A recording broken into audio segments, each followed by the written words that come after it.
शाम हो गई थी। मौनी बाहर बैठा था। गदल ने गरम गरम रोटी और आम की चटनी ले जाकर खाने को धर दिया।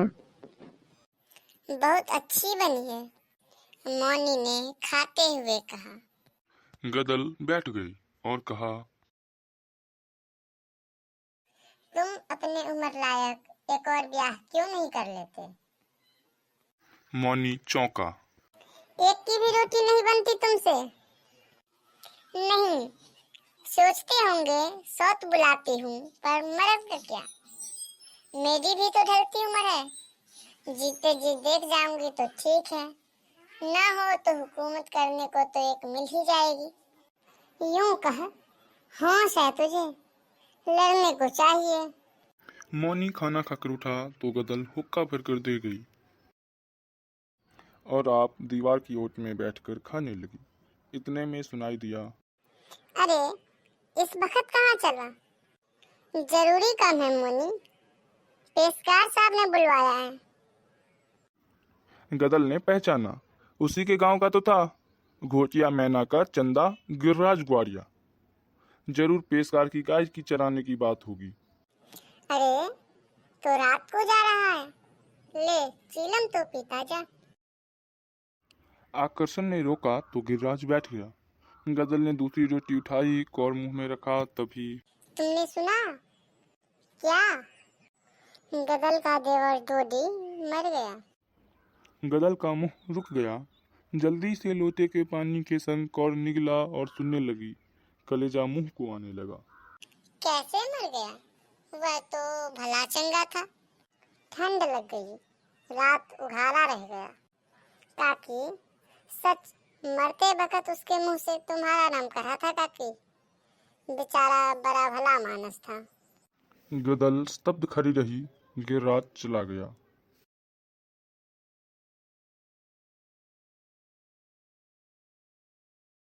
सुनते हो?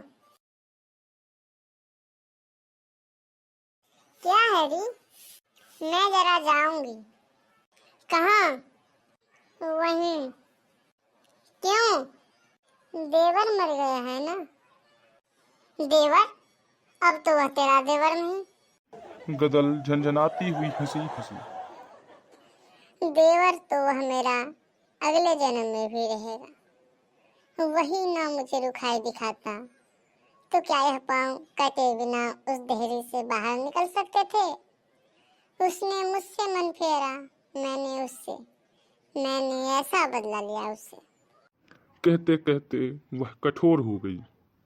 तू नहीं आ सकती। क्यों? तू रोकेगा? अरे मेरे खास पेट के जाए मुझे रोक न पाए। अब क्या है, जिसे नीचा दिखाना चाहती थी वही न रहा, और तू मुझे रोकने वाला है कौन? अपने मन से आई थी, रहूंगी नहीं रहूंगी, कौन तूने मेरा मोल दिया है? इतना बोल तो भी लिया, तू जो होता मेरे उस घर में तो जीभ करवा लेती तेरी। अरे चल चल। मौनी ने हाथ पकड़कर उसे भीतर धकेल दिया और द्वार पर खाट डालकर लेटकर हुक्का पीने लगा।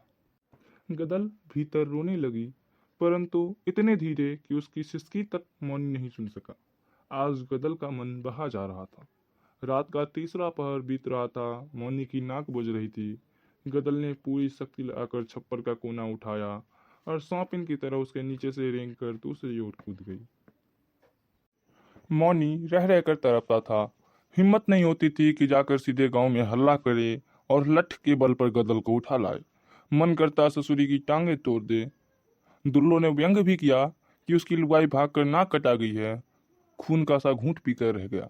गुजरों ने जब सुना तो कहा, अरे बुढ़िया के लिए खून खराबा कराएगा, और अभी तेरा उसने खर्च ही क्या कराया है।